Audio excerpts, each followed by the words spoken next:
Hi, I'm Olivia. I'm excited for our new podcast with Anna Kennedy for It's Olivia's World. Our guest today is Gemma, and Anna will be introducing Gemma. Thank you, Olivia. So excited to be joining you. So we're going to be doing this once a month. Yes. And we have our first guest, which is Gemma. Hello, Gemma. Nice. Hi. Do you want to talk a little bit about yourself, Gemma, before we go into the questions? Yeah, hi. So I am a Romany Gypsy, disabled, and recently found out to be autistic, performance artist, poet, facilitator, comedian, and journalist. And my practice focuses on advocacy, protest, inclusion, and telling the stories that nobody else is.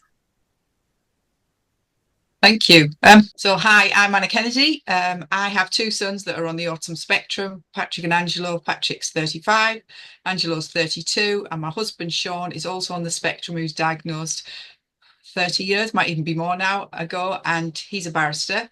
And I'm the founder of Anna Kennedy Online, which is a charity that supports children and adults with autism. And also we have lots of events that we do. And the main one, I would say probably that everyone knows, is Autism's Got Talent. So we've been doing that for nearly 15 years now, where it started off as an anti-bullying campaign called Give Us a Break with the NSPCC and the Anti-Bullying Alliance.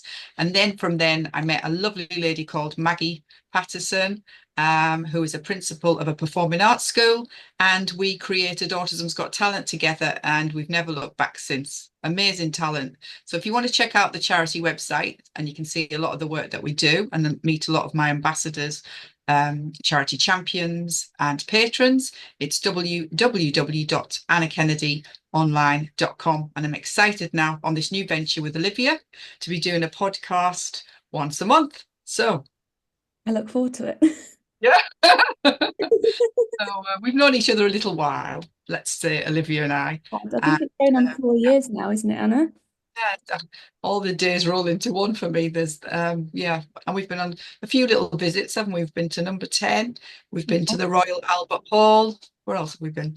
Oh, Conservatoire, went to visit you in Leeds as well. So yeah, we've been to a few little places, been on our little adventures together, haven't we? A little travel buddy, aren't you, Anna? Yeah.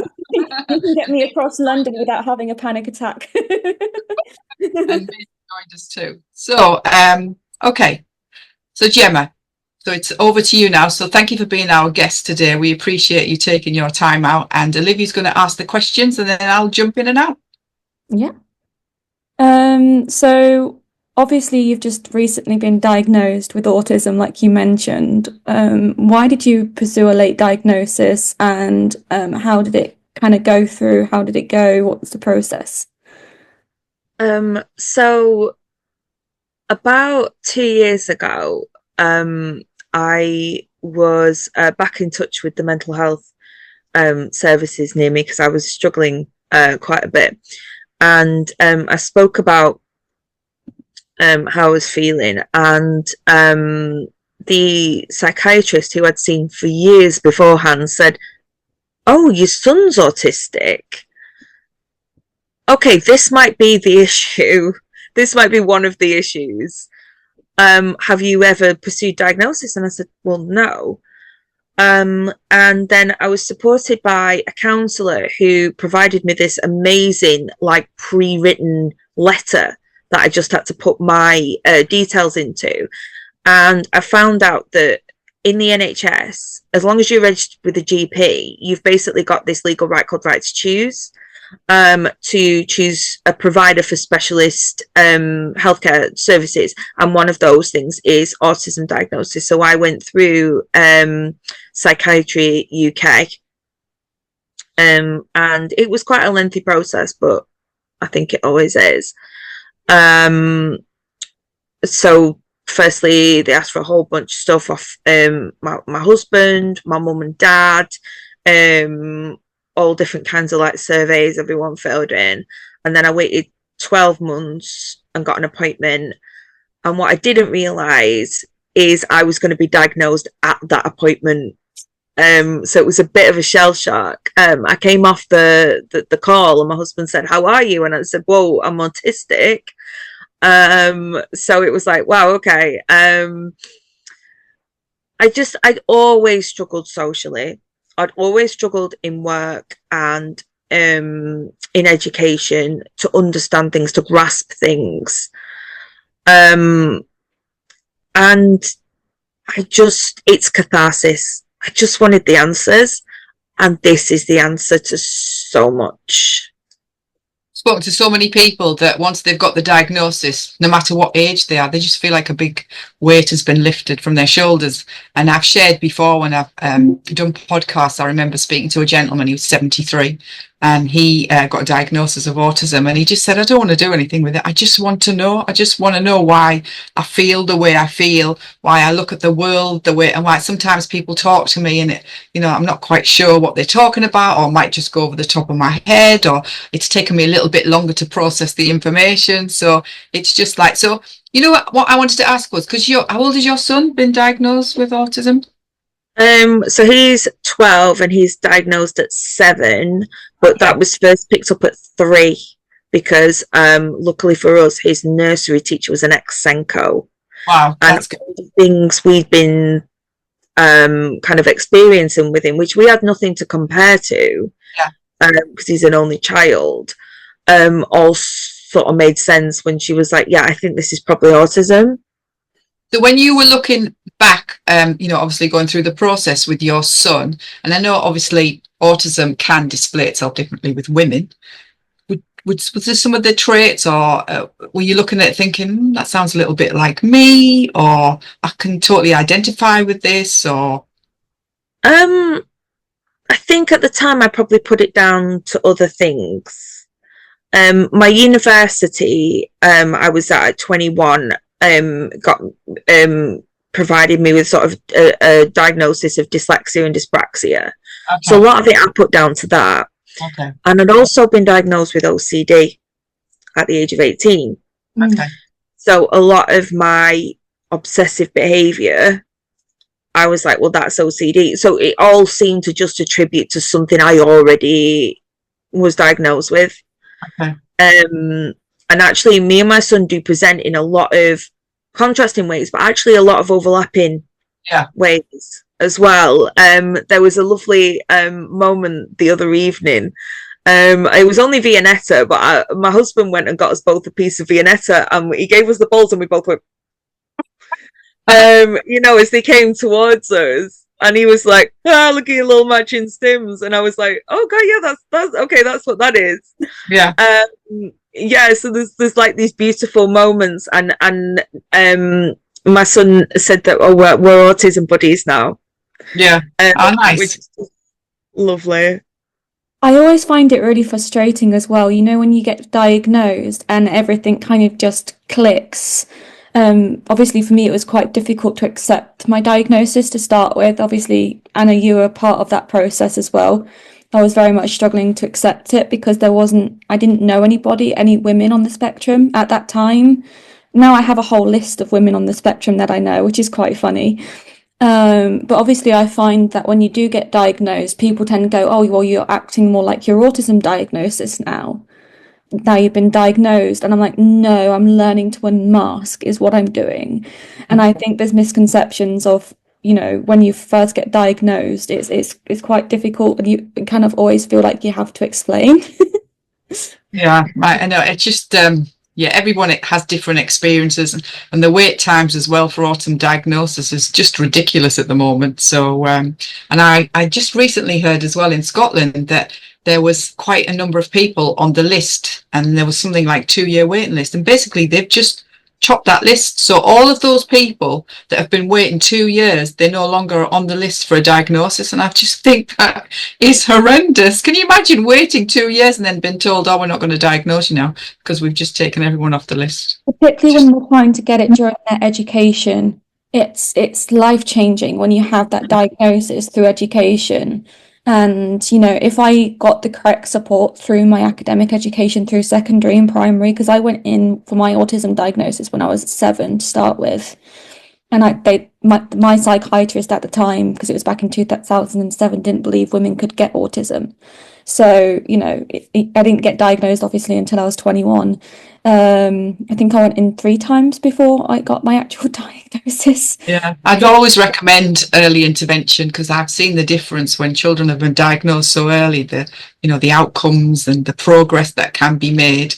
But I don't know, it's just, it frustrates me when they wait until it's at crisis point and then they start throwing money, That's the opportunities that have been open to my son. He goes to a special school for high school, and it's incredible. He's doing he's in year 8, and he's doing year 8 maths and science, and I just don't think that would be possible if he was at a mainstream school. And I never wanted him to be the autism kid with the helper, because I know kids would be nice to him, but I don't want friendship to be a form of charity. And what's really amazing, at his school, we went for the parents' evening, and Josh, because they all call them by their first names, which is also great, said that they kids say to each other, "Oh, I do this, but I don't do this."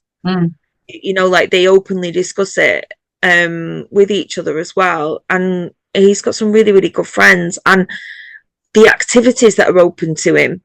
So he goes to a drama group with Triple C, that's for disabled kids. He goes to Rossendale Race, which is a sports club. So he does cycling and swimming with them, that's for disabled kids. The things that are open to him that weren't open when I was a kid, because you need that piece of paper. And people say, "Oh, you know, you're doing it for the benefits, or you're doing it for so you can show off, or you're doing it." It's actually no, it's for access to services. That's what it's for. I really hate when people have recently been saying that it's a trend to be on the spectrum. Everyone's autistic nowadays. Don't get me started. You think that old bloke who had no friends and had a room full of model trains and sat inside all day with his model trains was neurotypical? I mean, people just, it existed. It's just, no, people had no services, no access to anything, you know. I can see some of the artwork that I think you said your son has done behind you. So what's his interest? What does he like to do? His main interests are technology, coding, computers. He makes these games on Scratch, and I'm like, I have no idea. I pay him to help me do stuff on the computer. I had to do something on Canva for work the other day, and I was like, if I give you £1, can you show me how to use this, because I don't understand. He'll be on his way soon. But he's also really, really creative as well. Like I said, he goes to this drama group. So yeah, and he goes to an art club. Yeah, so just he's got really incredible set of interests. And being a Romany Gypsy, we're very much of the sort of family business. So my dad, Richard O'Neill, is a children's author and a storyteller. I'm an artist, and Tommy will go along with my dad to stuff. He goes along with me to stuff. He earns pocket money doing that. So yeah, he's got a lot of interest. He's really, really bright. He's just such a great kid. Touching on the Romany Gypsy, how do they, because I've just recently been speaking, obviously different type of culture, to a lady, my mum, who is Chinese, and they say that where she's lost so many friends because of her son being diagnosed with autism, and a lot of their people that surround her, that, you know, her group of people have said that they think it's a disease and they don't want to come near. Like, I can't even get my head around this. They don't want to come near her because they're worried that they might catch the autism from her son. So how do people feel about autism in their Romany culture? Completely differently. As you probably well aware, traditionally nomadic people are really commonly neurodiverse. So there's a lot of autism and ADHD in GTRSB communities. And it's really a positive. Massive work ethic, ability to hyper focus. Those you know, those are really strong traits when you work for yourself. You know, most people I know work for themselves in my family. So yeah, no, it's really, it's a real positive. Okay, that's good to hear. The only thing I was thinking of, I might be wrong. So if they're a Romany Gypsy, and if I'm not sure if they're traveling and they're moving along and they're on a waiting list for a diagnosis, how does that work? Because do you have to keep registering with the GP for each different practice wherever you travel to? How does that work? So the vast majority of Gypsy Roman traveller people are actually settled in Oh, the UK. okay. I live in a house in brick and mortar. The vast majority live in brick and mortar. Many more people live on settled permanent sites. Right, okay. It's actually only a tiny fraction of people that still live a nomadic life. Basically because successive acts after acts have made it very difficult to live an actual nomadic life.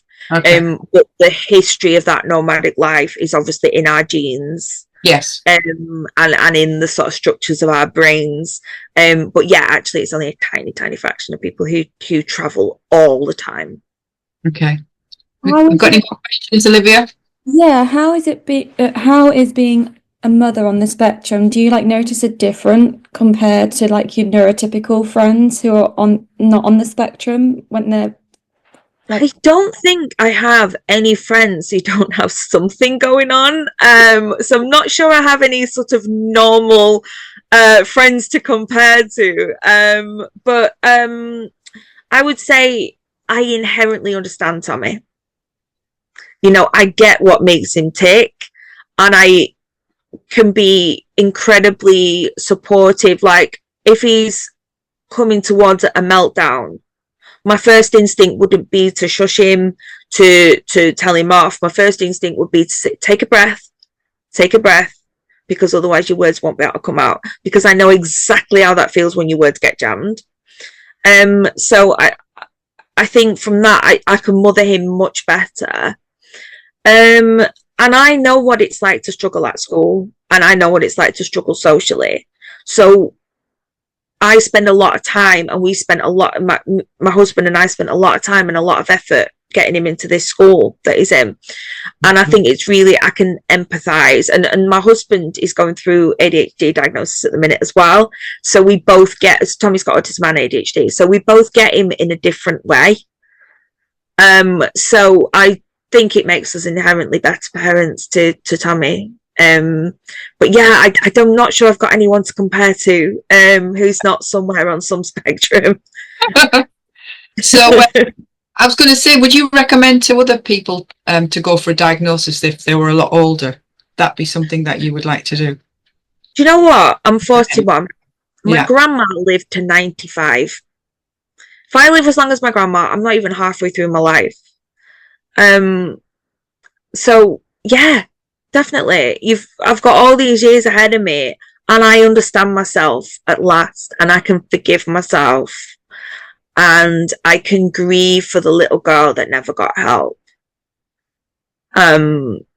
Because in the 80s, so I started school 11 years before the term neurodiversity was actually coined in 1987.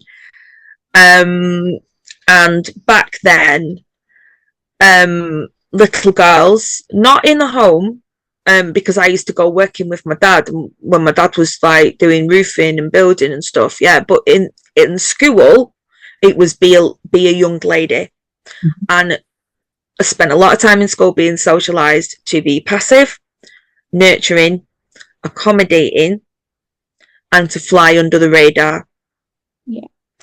I had a very old school that taught like a 1960s curriculum. It was like 20 odd years out of date when they taught it to me. And I learnt to mask, but masking is tiring. It is exhausting. It fills you full of anxiety. And the fact that I don't have to do that anymore, and I'm learning to undo that, I mean, I'm only halfway through my life. Yeah. All the anxiety and all the stress and all the fatigue that it's going to save me. Oh my gosh, so worthwhile. So worthwhile. It just must have been a massive weight off your shoulder, essentially. And did it give your family any like reassurance when you got diagnosed that, you know, this is what it is? Yeah, so my mum was like, yeah, it makes total sense. But the person I've spent most time with in my life actually is now my husband. Because I met him when I was 18. And Okay. we've been together ever since. So that helped our relationship actually.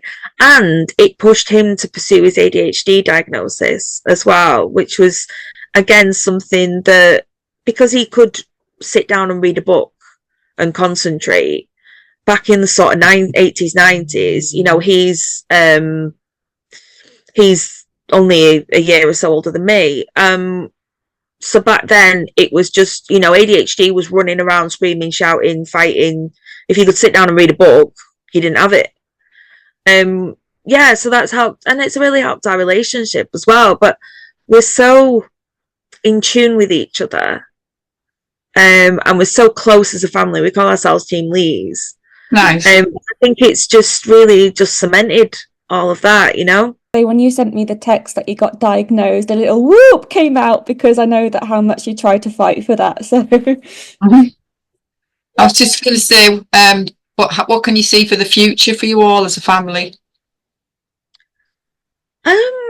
Just keeping on with what we're doing. I'm having an incredible year.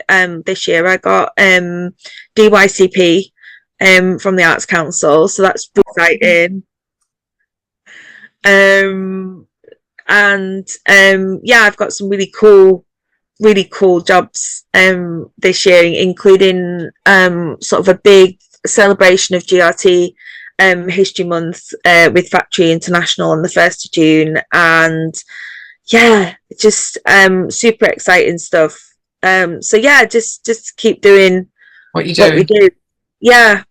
Any tips, advice for people to get through the days? Because obviously we're living in a bit of a world that's like uncertain.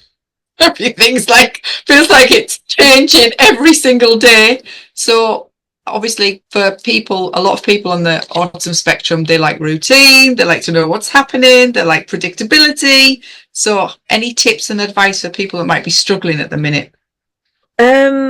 Oh gosh, I might not be the best person for this. I am currently low level stressing about the whole PIP thing, but so to reassure people with autism, it is sort of been prophesized that the PIP will be least affected for people with autism.